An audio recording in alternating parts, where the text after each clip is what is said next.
पूत पिता के धर्मे, खेती उपजे अपने कर्मे। ओम साई राम मित्रों, आज का ब्लॉग आप सभी हमारे साईं परिवार के लिए विशेष लाभकारी और कल्याणकारी है, क्योंकि आज के ब्लॉग में हम अपने साईं परिवार के लिए बहुत ही विशेष उपाय लेकर के आए हैं जो आपके जीवन के समस्त बाधाओं को दूर करता है और जीवन में आपका परिवार इतनी तरक्की करता है जिसकी आपने कभी कल्पना नहीं करी होगी।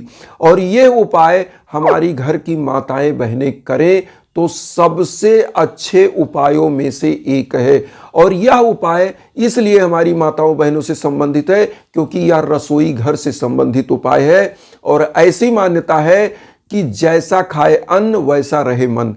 तो आज का जो उपाय है, ऐसी मान्यता भी है कि हमारे यहाँ लिखा गया है मनुस्मृति में, यत्र नारी पूजन्ते रमन्ते तत्र देवता। जहां पर नारियों की पूजा होती है वहां देवताओं का निवास होता है। और जहां पर माताएं बहनें अपने घर को स्वर्ग की तरह बनाकर रखती है वहां कभी दुख दरिद्रता आ नहीं सकती। तो करना क्या है, कैसे उपाय करना है, आज हम यह उपाय बताने जा रहे हैं।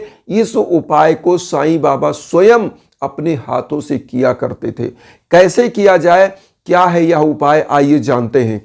सबसे पहले तो माताएं बहनें जब सुबह सुबह दिन की शुरुआत होती है, बिस्तर छोड़ने से पहले अपने इष्ट देव को प्रणाम करें और वह दैनिक क्रियाकलाप से निवृत्त होने के बाद क्या करें कि स्वच्छ वस्त्र धारण करें, करीने से जो है हर श्रृंगार करें। उसके बाद प्रभु के सम्मुख जाएं, उनको प्रणाम करके एक दीप जलाएं।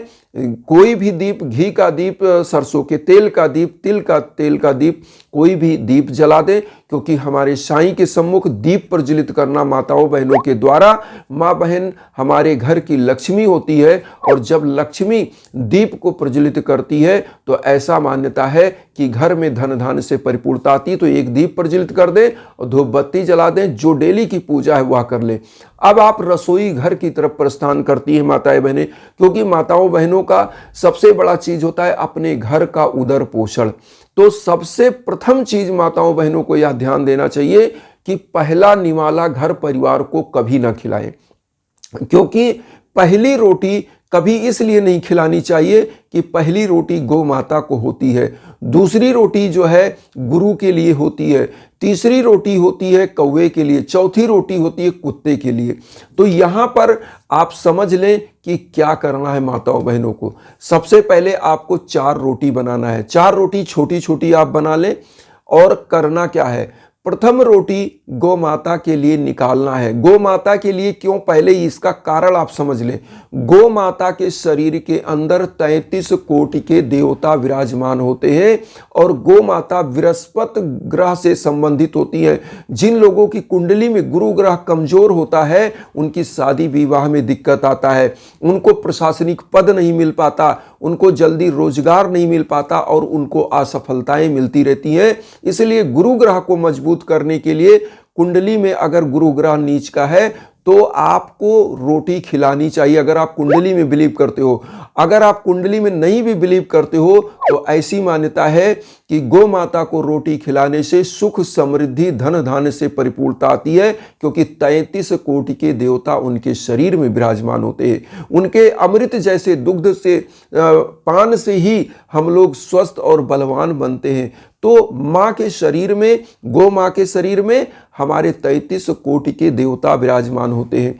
इसीलिए गौ माता को प्रथम रोटी, द्वितीय रोटी गुरु के लिए साईं बाबा को भोग लगाए। भोग लगाने के बाद इस रोटी को भी अगर उसको क्या करे कि घर परिवार में दे सके दे, नहीं तो गौ माता को यह दूसरी रोटी भी अर्पित कर दें भोग लगा करके। तो 2 रोटी गौ माता को, प्रथम गुरु वाली रोटी, पहली गौ माता की रोटी, तो यह 2 रोटी जो है गौ माता को, तीसरी रोटी कौवे को।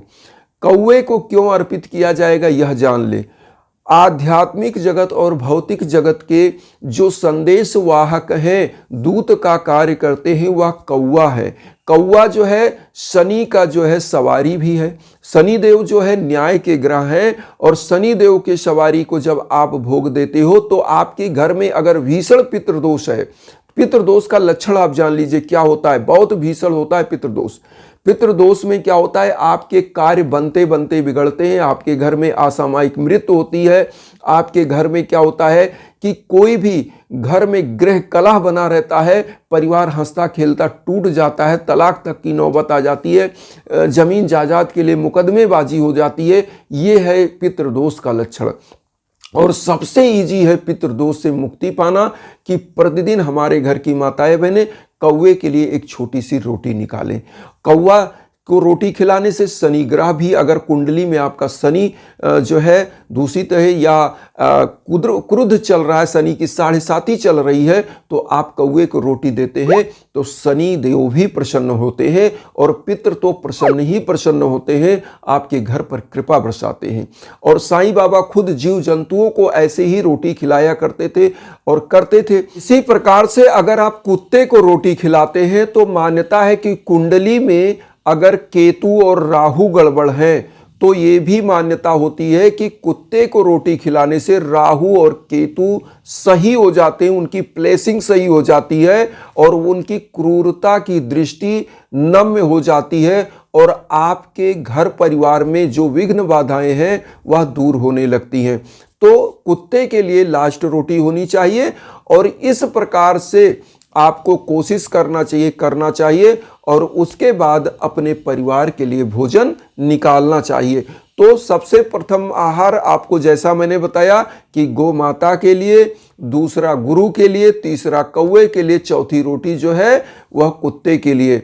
और भोग लगाएं, पूरा परिवार प्रेम से खाएं। और मैं बता रहा हूं इससे सरल उपाय कुछ नहीं हो सकता, आप सभी लोग करें। और एक चीज और कहेंगे कि वसुधैव कुटुंबकम की जो भावना लेकर चल रहे हैं उसमें आप सभी लोगों से हम यही कहेंगे कि जीवन में अगर किसी प्रकार की बाधा चल रही है, विघ्न चल रहा है, तो यज्ञ याजन हवन के लिए जरूर संपर्क करें, क्योंकि जब घर परिवार में किसी भी प्रकार की विघ्न बाधाएं होती हैं तो हमारे यजुर्वेद में जो यज्ञ का वर्णन है, जो वैदिक यज्ञ का विधान है, उस माध्यम से जब हवन होता है, यज्ञ होता है आपके नाम और गोत्र पर संकल्प होकर के, तो चाहे संतान प्राप्ति की बाधा वह दूर होती है, चाहे आपके दुर्भाग्य हैं तो वह दूर होते हैं, जॉब के लिए आपके हो सकता है, आपके घर परिवार में किसी भी प्रकार की रोग दोष कलेश विकार चल रहे हैं तो उसके लिए यज्ञ याजन आपके नाम और गोत्र पर संकल्प होकर होता है।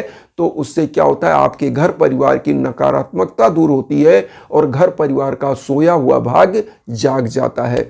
इस उपाय के लिए हमारे इंस्टाग्राम पर संपर्क करें, हम इंस्टाग्राम का लिंक आपको हर वीडियो में देते रहते हैं, वहां पर आएंगे तो बात हो सकती है। संकल्प आप देना चाहेंगे, संकल्प हो जाएगा और आपके नाम गोत्र पर मंत्र का जप होकर के हवन होगा। तो इन्हीं भावनाओं के साथ आप सभी लोगों से कहेंगे कि आप सब लोग चैनल को सब्सक्राइब करके मुझे आशीर्वाद दीजिए, अपना परिवार बनाइए, उन साई परिवारों तक वीडियो को जरूर शेयर करिए जो किन्हीं कारणों से कष्ट में, दुख में। इसी भावना के साथ ओम साई राम।